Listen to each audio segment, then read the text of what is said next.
New Thought Media Network. We are a global broadcast network of positive music, media, and entertainment, inspiring humanity's evolution along the journey of enlightenment and creating a world of love, peace, empowerment, and prosperity for all. New Thought Media Network. Positively inspiring.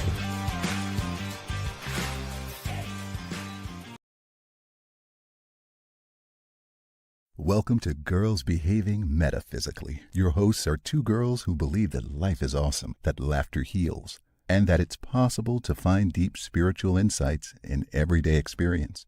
Here come the girls. It's more than practical. Here come the girls. Way more than merely factual. If you want to know the secrets of a life, it's free. Listen to Girls Behaving Metaphysically. Listen to Girls Behaving Metaphysically.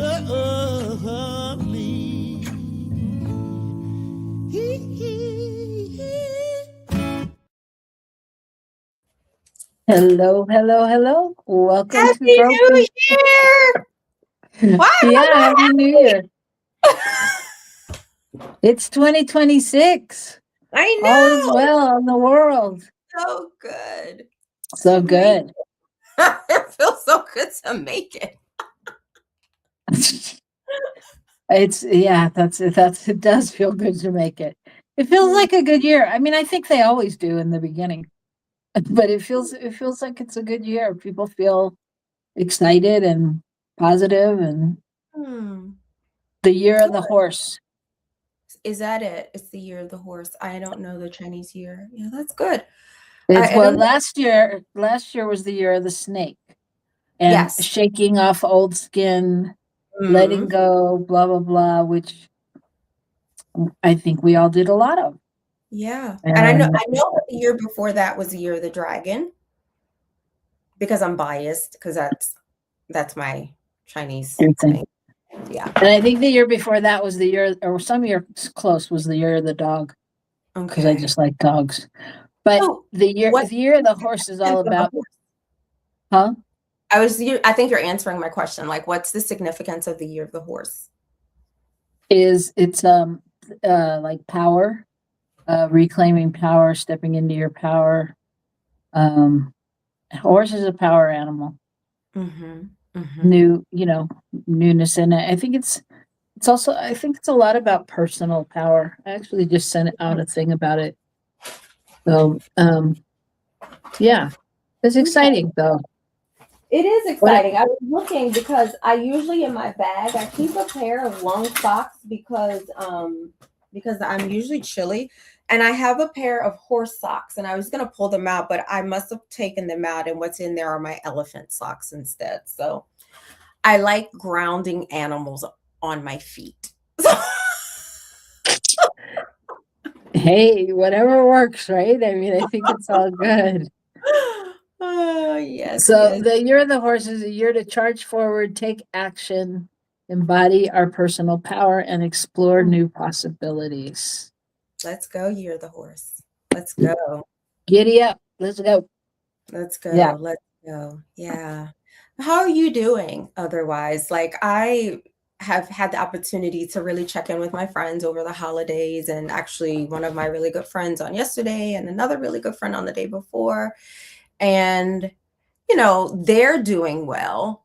And of course, I still have a lot of clients in the States. There a lot of folks are being very, very impacted by some of the political stuff that's happening. So I just wanted to sort of do one of those, just, check-ins, see how you're going, see. Yeah. Yeah. Oh, yeah. It's an interesting time,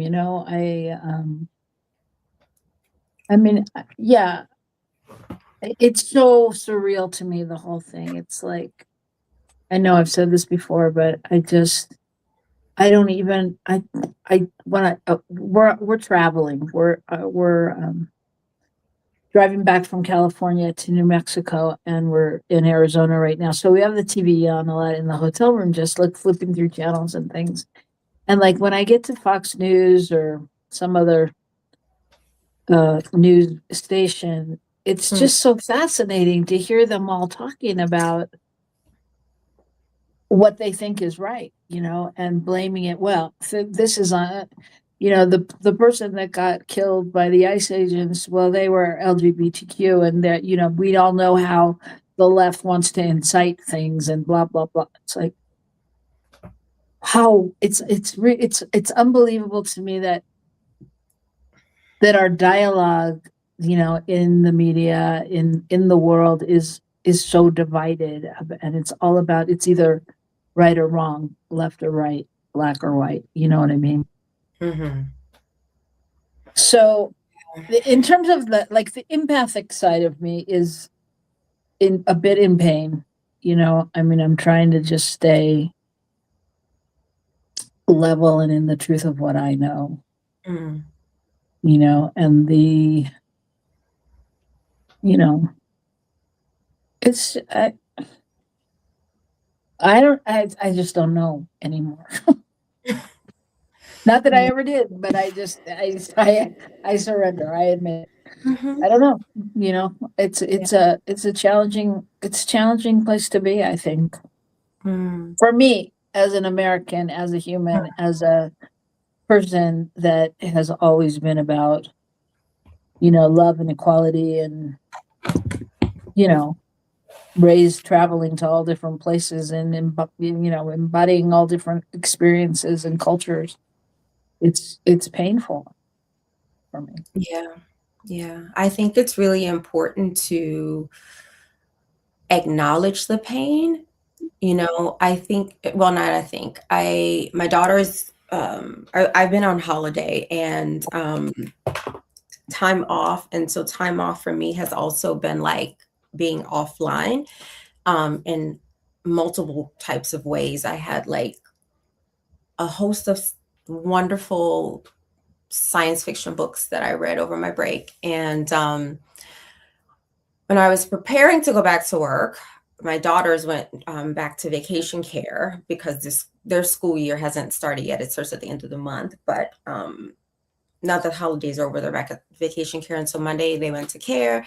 I didn't work that day. I took one extra day off, and it was to prepare myself for my work week, right? And just getting back into work and just having time to listen to my own self and my own body and hear my own self. And so I checked the news. I was just like, I guess I need to know what's happening in the world. When I start to see clients, I need to know, what's happening in the world. And I turned the news on and I learned about this whole Venezuela thing. And then I promptly turned it off. And not that day, I think it was the day after. When I was done with work, I sat on my meditation cushion, and then I was going to move into some Pilates, and I did my Pilates sequence, and I just wailed. I mean, I lamented. It was like I have been holding this knot in my stomach since learning about Venezuela. And then all the stuff that's been going on in the Middle East, in Africa, in, Gaza, it just all came up and out through my eyes. And I think I might have lamented for about an hour. Wow. Yeah. I felt clear, and like I could move with life again, but it was like my body needed that pause because it was like coming back into, or getting, preparing myself to be reintegrated into the world. It's like being hit with this like thing, that I've been in my little bubble for two weeks, 10 days, whatever it was, So I think I've been in like this ritual that ebbs and flows between prayer and lamenting, Yeah. Yeah, I mean, I think that that's a common state right now. I mean, there's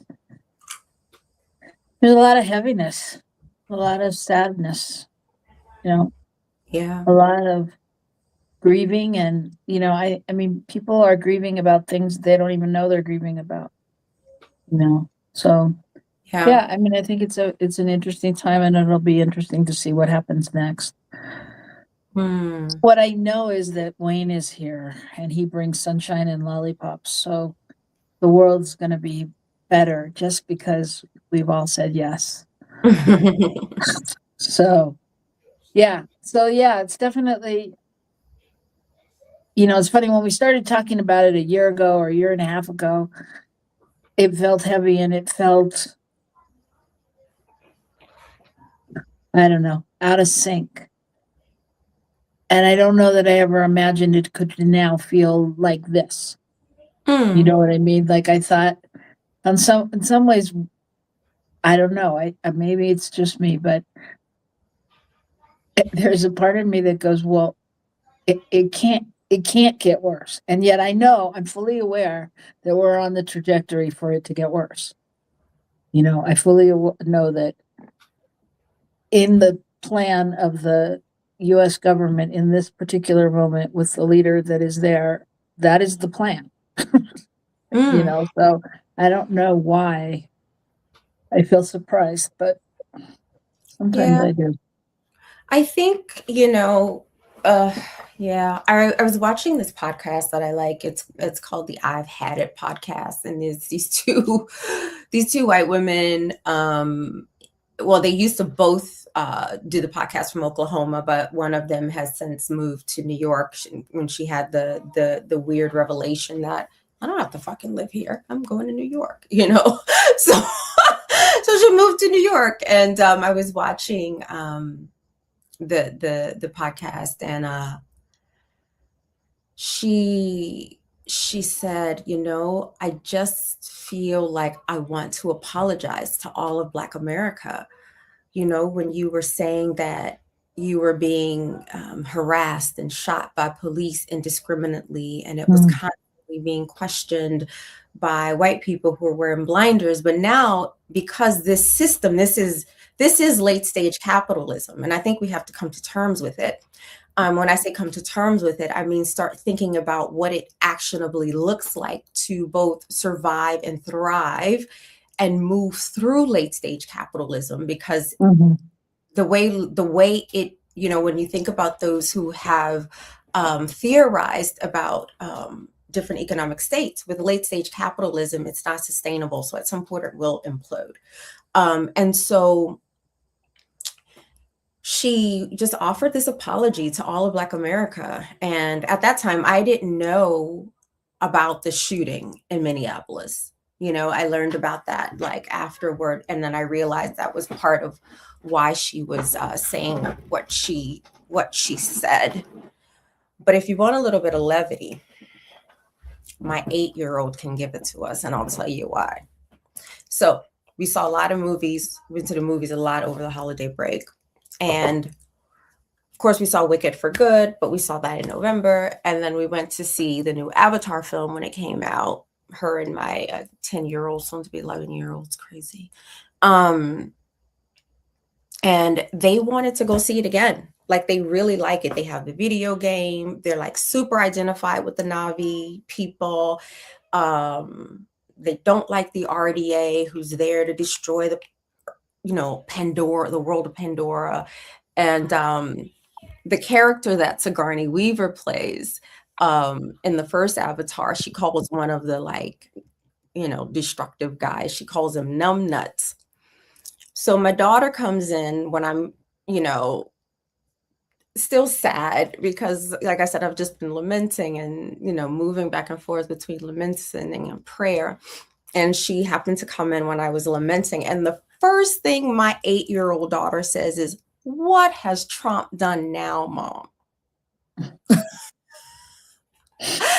I said, "Macy, it's too much to explain." And she says, "Mom, can I call him numbnuts?" There you go. I said, you sure can. And then she goes, but I can't call dad numbnuts, right? I'm like, that's right. Okay, well, she's clear. That's She's so switched on. Oh, my baby. So, yeah. So that's the hope. She's my hope for this world. there you go. All right, that sounds good. I'm sticking with it. So I think it's time to do a card pull. Card pull of the week. Let's do See it. what amidst all this, what are we being asked to embrace? Yes. And one of the things I want to make sure I don't forget is there's so many really cool things that are also happening in the world. And I want to like share some of the ones I've recently learned about so that we can remember not to turn Trump and all of those people around him into our gods. We work with a divine order that holds us all. All right. So, yeah, we want to make sure our attention isn't on all the negative. Yeah. Yeah. But it's on all, yeah. Anyways, you tell me when, and I'm going to have to read the book on this one because, like, I just started working with these cards, but I really love them. Say stop. Okay. So I'm just going to pull straight from the top. 5. So we got the 5 of Pentacles. And then I also like the bottom of the deck. Okay. So the bottom of 5 of Pentacles and Ace of Pentacles. So let me just look, the book opened directly to 5 of Pentacles. How interesting. So when the 5 of Pentacles appear, and they both appeared in reverse. So in reverse, they represent recovery, healing, into material hardship, spiritual growth from adversity. Yeah. So the 5 of Coins is not a card of prosperity. It alludes to adversity, both inner and outer. On the physical level, it relates to a lack of material security, and on the spiritual level, a lack of connectedness. In our outer lives, it can be toiling without results, feeling trapped or beaten down by circumstances, or feeling left out in the cold without any help, and generally rejected and wronged. Spiritually, however, the Sufis have long looked at physical hardships as opportunities to evolve. When this card appears to you, you are being asked to contemplate the following lines by Rumi. And here's the line. I do not know who lives here in my chest, or why the smile comes. I am not myself, more the bare green knob of a rose that lost every leaf and petal to the morning wind. I'm going to read that again. This is a quote from Rumi. I do not know who lives here in my chest, or why the smile comes. I am not myself, more the bare green knob of a rose that lost every leaf and petal to the morning wind. What does it mean to be the bare green knob of a rose that has lost its petals to the morning wind? If you based your identity on externals, it is indeed negative. But if you realize you were always the knob and the petals were but superficial, transient appendages for those who could only see the value of who could not see the value of the knob, is it not absolutely liberating to have shed the superficialities you held onto for the world and finally be able to turn to your authentic self? So the contemplations are, what lessons are my outer circumstances trying to teach me? And what way can I shed superficialities that keep me from moving forward? And the affirmation is, I am abundance and I attract abundance.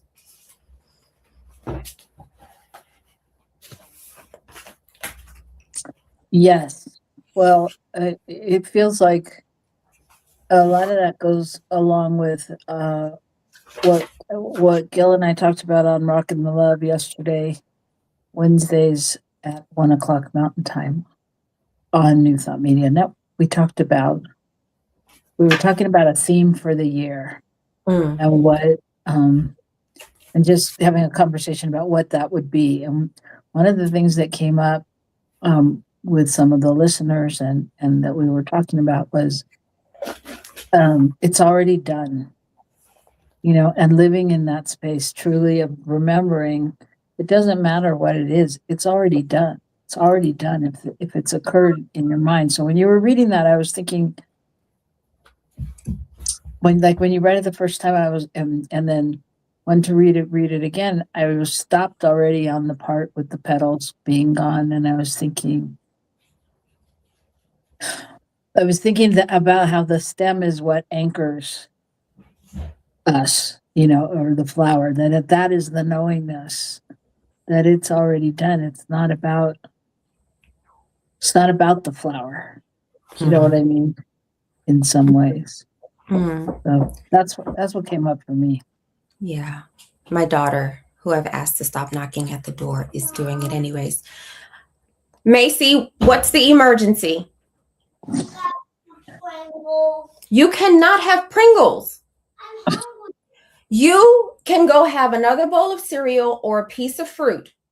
Yes, this is a live show, folks. Welcome to our lives. This is our lives. No worries. The thing that really stood out to me was like how, the conversation where we started this morning, and that this card actually came up in the reverse position. And so it symbolizes recovery, healing into material hardship and spiritual growth from adversity. I feel like, and I was talking about how we're in late stage capitalism. To me, that's literally what this symbolizes to me.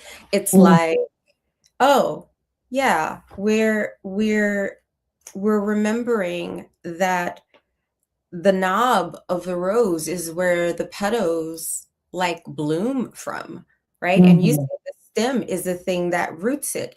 And so the petals are always there. Sometimes the petals are inside the bud.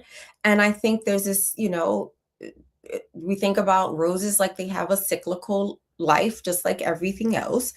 And I think we are entering a period of recovering, and not just recovering, but remembering, going back to the year of the horse, not just healing, but also our collective power, our power as individuated beings, and recovering that and healing that and growing from all the adversity that whether it's adversity we faced in our personal, interpersonal, intrapsychic, outside relations, and collectively in the world. So to me, the card was so spot on to where we opened from the year of the horse to reflecting on the current mass media attention place where it's taking our attention right now.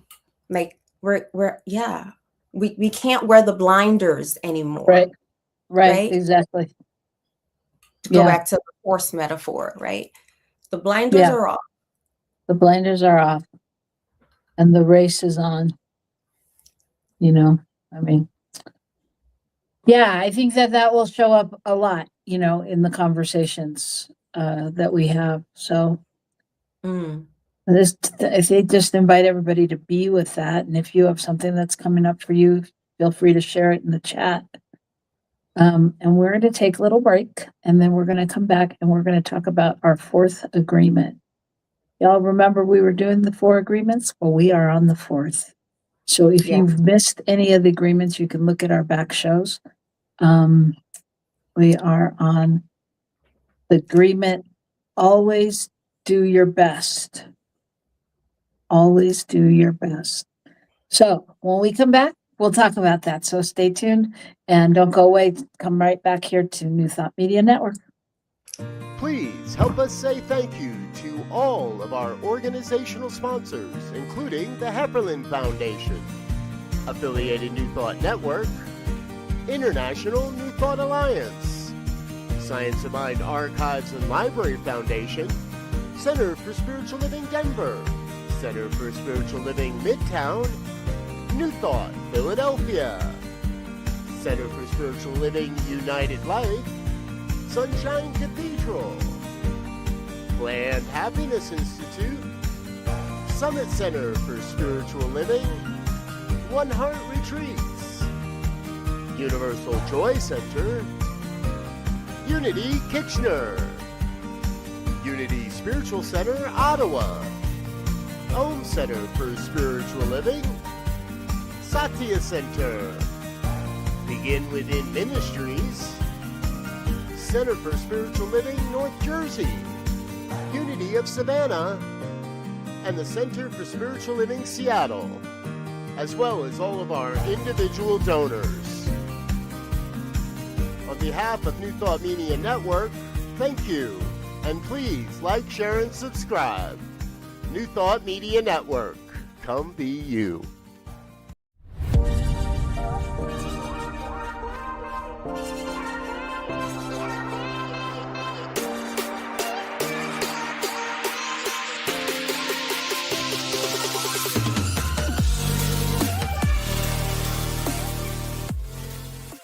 New Thought Media Network proudly presents A Science of Mind Saturday Conversations.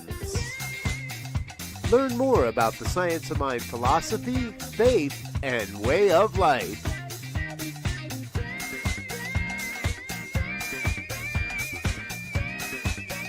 Join our team of experts for a weekly deep dive discussion.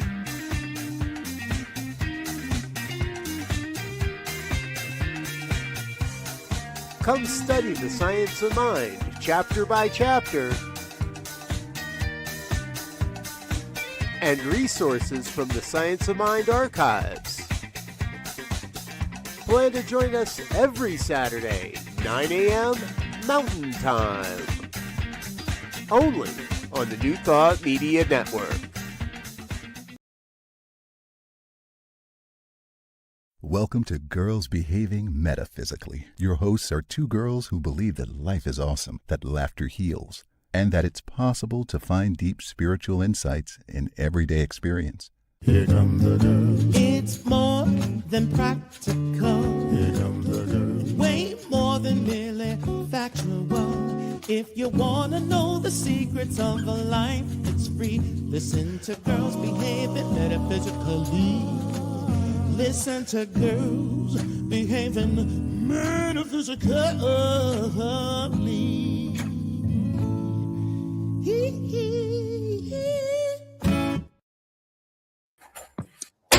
And we're back. ¿Cómo I know. I had to go lay down the law. Sorry. It's okay. I understand. It was an emergency. No Pringles for breakfast. Yes, I had to go lay down the law. Sorry about that.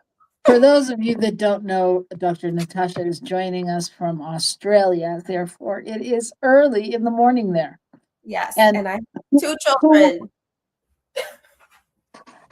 What'd you say? And I have two children who did not go to vacation care today. One, because she had so much fun yesterday on their field trip that she got sunburn on her cheeks, even though she wore sunscreen. She's just really fair skinned though. And just didn't want to go. And I said, fine, it's Friday here, fine. And then my other daughter, who's going through puberty and is just sleeping all the time. It's like unreal. Well, it's good because when they wake up during puberty, you wish they were still sleeping. So just cherish the moments. All right, so we are back and we are going to talk about the fourth agreement.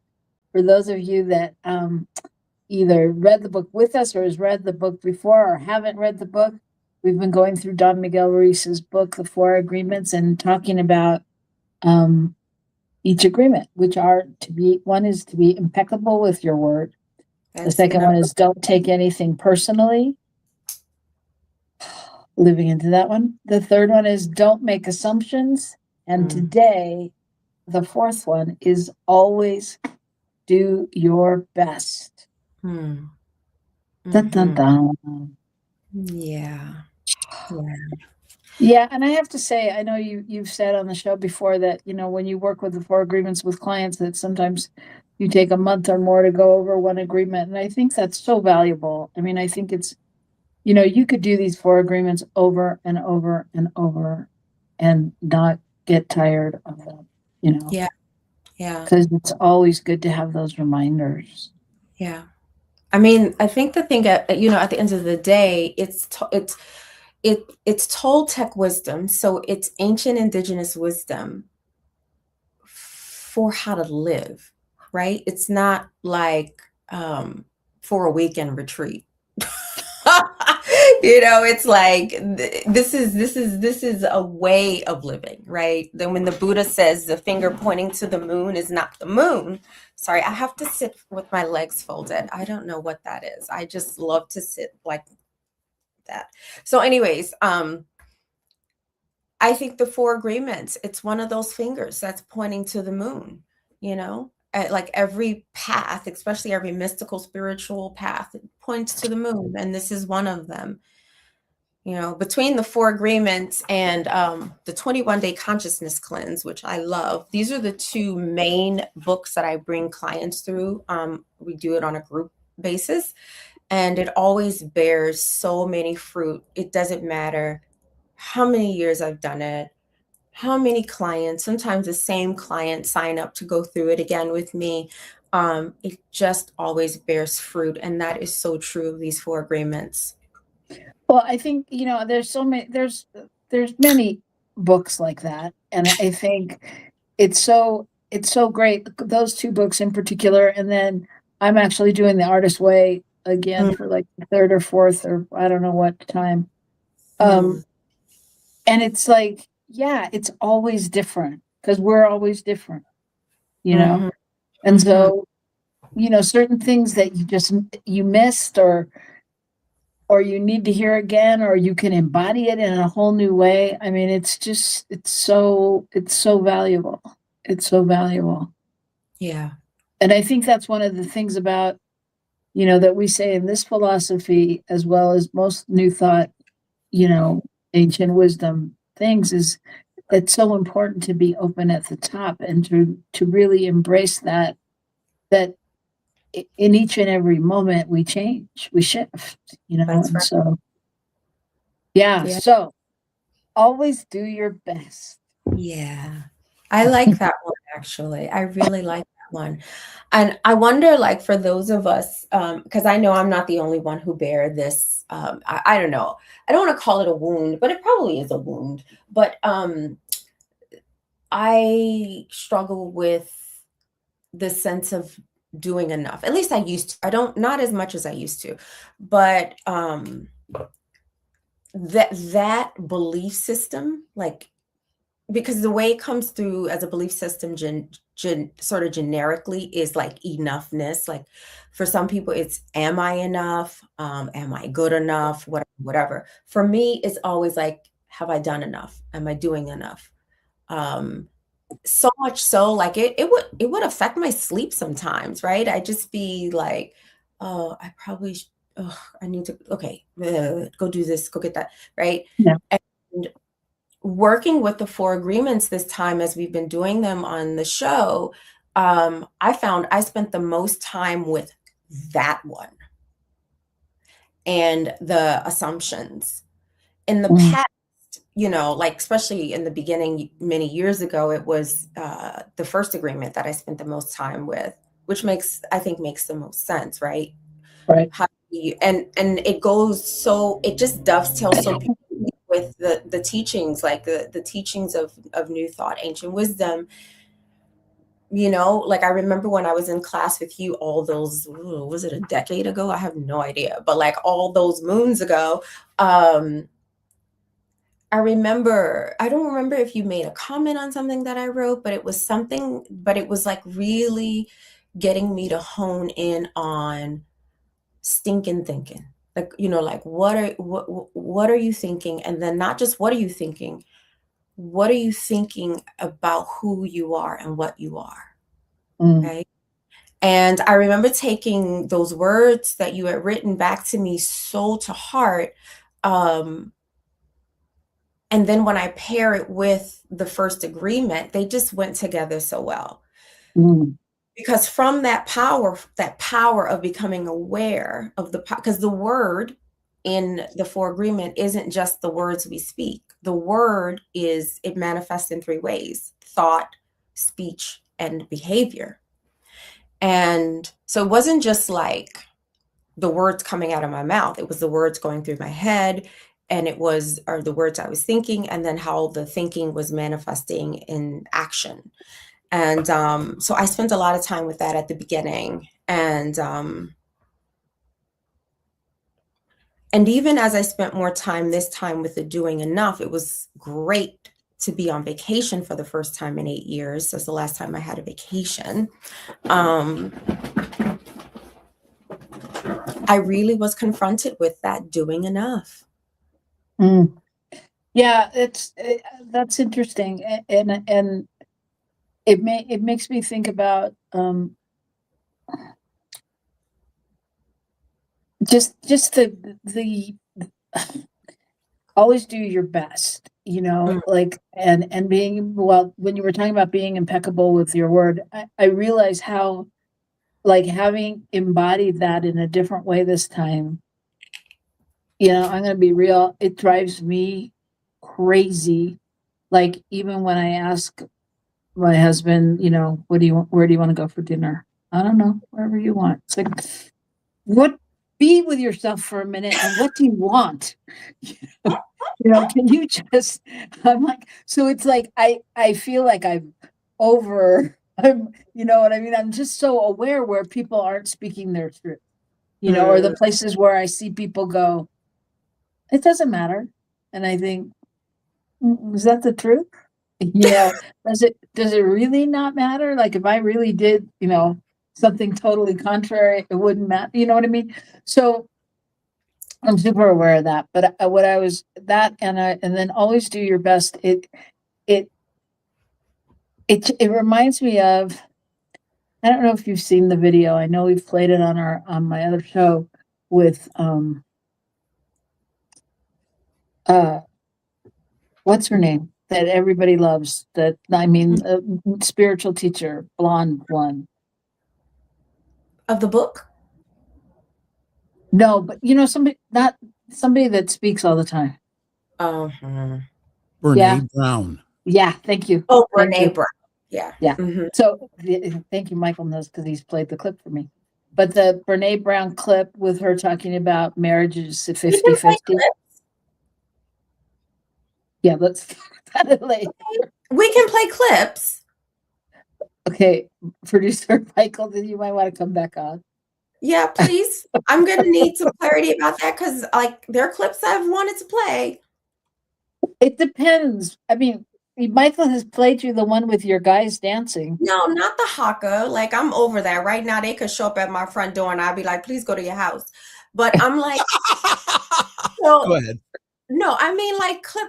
There was that clip I wanted to show of Deepak Chopra. Right. So A lot of that is copyrighted. So we have to, I have to be careful, because right now I'm working on the playlist on YouTube, and we get dinged for those. So that's one of the reasons why I usually do not play copyright stuff. Now, for example, like the haka, we can get away with stuff like that, but like with major celebrities like Deepak and others, it's just we even if it's another podcast. What now? If it's another podcast? No, if it's another video on YouTube. Okay. So we have, so I have to, yeah. So when I produce, I have to be, and I'm mindful of that. We also, as far as with the channel goes, is that we have to be good stewards with the channel, as far as being able to, not to, now there are some things that just violate copyright, and we have no idea why. Okay. So, but that's the reason why. It's not because of anything, I'm not taking it personally. Okay. You're not? Okay. Okay, are you clear now? Because I want to go back to I what I am was saying. clear, and it would be good to, like, at some point, when we have our time not on air, to talk about it, because I like to get better understanding. Okay. It's just that, well, I mean, just to wrap it up, is that we only, again, that when we have a channel of over 40 hours a week of programming. Mm-hmm. And what happens is that if we start getting a lot of dings, Mm. that could put our channel in jeopardy of Yeah, we being don't wanna taken do off. that. Yeah, we So don't want that's one of the reasons why I try to be a good steward about, and again, because that's what I'm working on now. It's called the library, and putting it into a playlist. But Beautiful. all right, continue on Thank with you. always do your best. Which Mhm. sounds Always do your best. So what I was saying was, it reminds me of a clip of Brene Brown's where she talks about marriage is 50-50, because people always say marriage is 50-50. And what she says is basically, and obviously I'm paraphrasing, no. no, You know, it's not. some days I come home and I'm like, I got 40, and my husband will be like, all right, I got you, I got 50 or whatever. And, that it doesn't have to equal 100%, that it's not, I mean, obviously, yes, it's about working together, but it just reminds me of that, like, because sometimes our best may not look like 100%. Our best, our best changes depending upon the circumstances, For sure. well, For especially if you don't feel good, if you're, under the weather, or, whatever, had a bad day at work, and so, but to always do your best, Mm. even if that means 25-30%, that you showed up in that way. Yeah. So, Yeah, 50-50 has always felt like a myth. And I'm not just saying that because I've been married a bunch of times. It just feels, like a myth, because I think life and relationships at this point need, they have to be about equity. Equity is not about 50-50. Equity is about a fairness, right? Equity is about a sort of mutuality. So that makes perfect sense. And, when I think about always doing my best, again, for me, like I said, I interpreted that for myself these days, because my thing has been, is it enough? Right. Yeah. And it's been really, really good to be working on this last agreement over my vacation time. Right. Because doing my best has always been overshadowed by doing enough. Like, it's my best when I've done enough. And so much of what I feel like I'm learning and that I'm embodying is that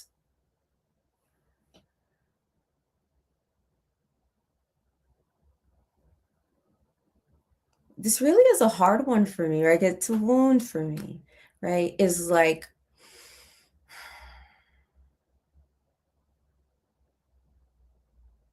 I've done enough, and that's my best.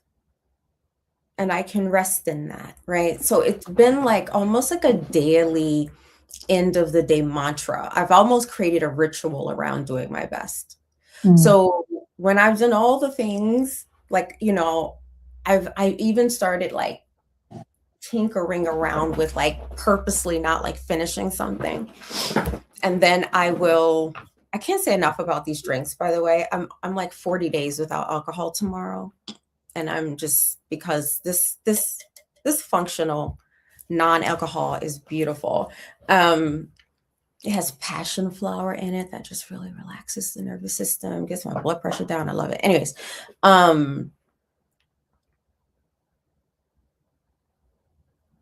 ask myself, have I done my best? And I say yes. And then I also say, I've done enough. And how do I know I've done enough?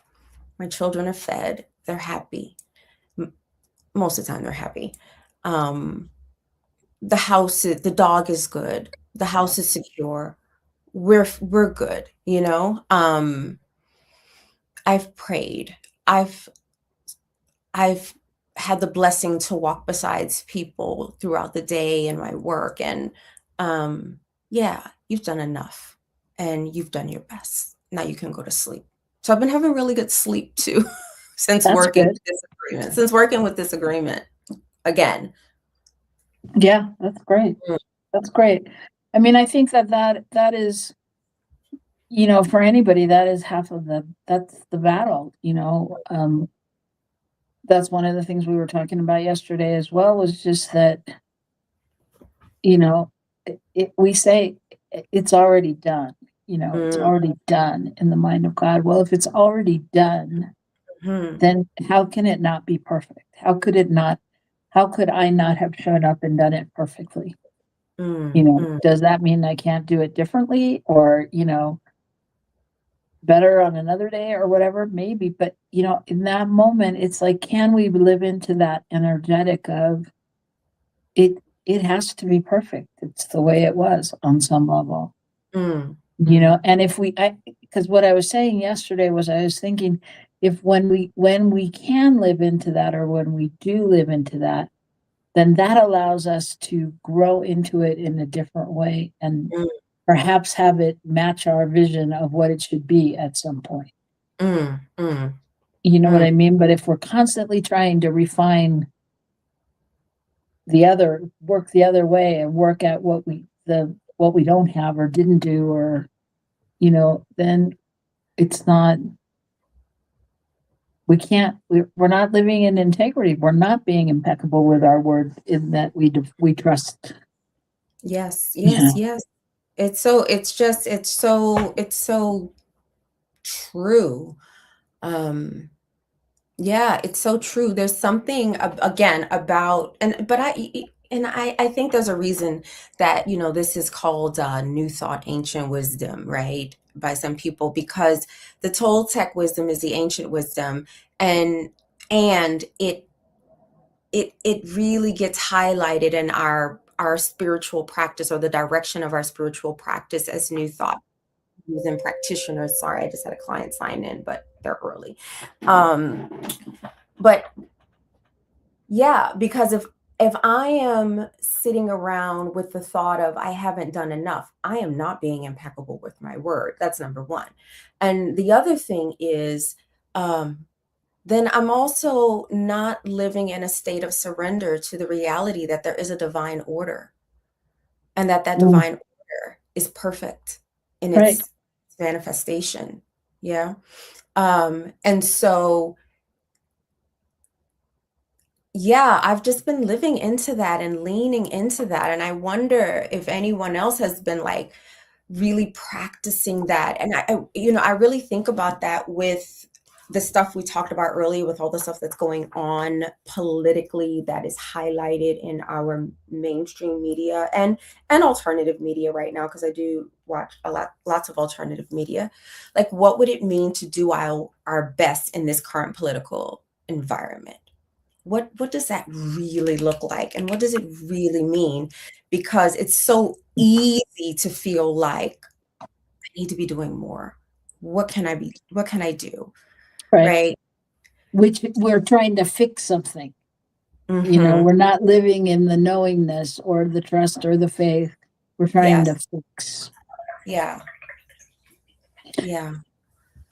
And I think, once again, we're getting close to being out of time, and there is so much here and on all of these agreements. And I don't know if you've done any work with the fifth agreement, but that one is, be skeptical, but learn to listen, and that focuses on the idea that most of what we hear, and even what we tell ourselves, it's not the absolute truth, but a series of symbols and stories and ideas, and they're filtered through our personal beliefs. And that's therein lies the challenge, right? What's filtered through our personal beliefs, and our personal belief of what God is, or who Spirit is, or what love is in your life, kind of, and how you hold that. For sure. That's beautiful. Robyn, and when we first decided to do this podcast together, one of the things we talked about was like, I always had this, because I used to watch Democracy Now! Like faithfully. I don't watch it anymore. But the War and Peace Report, and I was just always like, okay, where's the damn peace? Can I get a little bit of peace? Can you tell me a little bit of peace?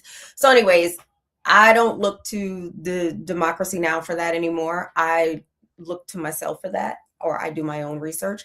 And so here's a couple really beautiful things that are happening that I don't think people may know about widely. So there's been a historic global ocean treaty that has been signed. So it's a landmark treaty to protect the high seas. It's now been ratified by enough countries to enter into force in 2026. So that's a major step for marine conservation that could create the largest network of ocean sanctuaries ever. Okay, beautiful news. And then biodiversity funding. So at COP16, which a lot of people know about that conference, 196 nations agreed to mobilize significant annual funding to help conserve nature, a rare moment of global cooperation for planetary well-being. 196 nations agreed to do this. And then just more good stuff, right? There's been legal recognition of environmental rights. So courts and international bodies are increasingly affirming the right to a clean, healthy environment, saying that it is fundamental, reinforcing human and ecological protections. And then for some good news, right out of the good old US of A, states in the United States are leading clean energy solutions. So it's not coming from the federal level, it's coming from the local level. But across the United States, state level progress on climate action, from grid modernization to clean energy deployment, is helping lower energy bills and reduce emissions on local levels. It's good news. There's a lot of good news happening in the world. I mean, there is a lot. And I have even more. I have so many more. I went on the hunt for this. I have even more stories, just acts of really beautiful kindness. Oh my goodness.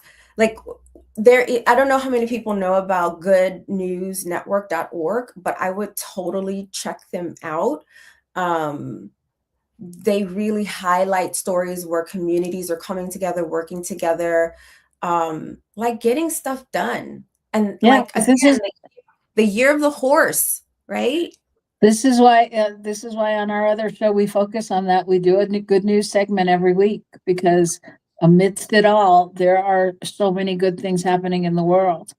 You know, and our job is to stay focused. And I think that's one of the things. I mean, that is the thing with the 4 agreements, the 5 agreements, that, when you start practicing them, and, the goal of the 5th agreement is self-mastery. And when you start practicing it, then you stop judging others, and you stop,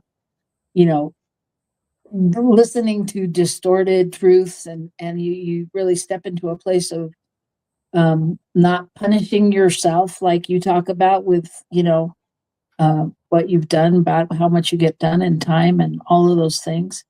Mm-hmm. And all the stories we've inherited from, whether it's the news, whether it's from our family, whether it's from our lineage, and it leads you to a greater acceptance of yourself exactly the way you are. Yeah. And that's what we're all about here at Girls Behaving Metaphysically. It's a greater acceptance of who you are. And, no judgment. It's all good. It really is all good. Yeah. So we just invite you to hold that thought, to hold that 5 of Cups, to take that year of the horse, whatever it is that resonates for you, the 5 agreements, and really just, anchor in the truth and the beauty and the grace and the knowingness of who you are and what you're here to do. Oh my goodness. And just the ocean treaty, because I spend so much time at the ocean now that I live in Australia, just knowing that this is a historic treaty, it almost brings tears to my eyes, right? Like there's such good work happening. And I think sometimes it matters that we find ways to not always just be human centric, right? This earth is made up of so many beautiful living beings, and we all deserve clean air, clean water, good food, and joy. And it is happening. It is happening. It just doesn't, our mainstream media, it makes money from our anxiety and our fear. And it's important to remember there's more going on in the world than that. There is more going on. So focus in and anchor in that vibration and send that around the world. Because the world needs it. Well, we have it. We have it. We have it in spades. In the year of the horse, use the energy of the year of the horse to like practice it. Bring it into being. You are the power. This is us. And we'll hold on to that, and we'll see you next week. Okay? Cheers. Peace and blessings. Cheers.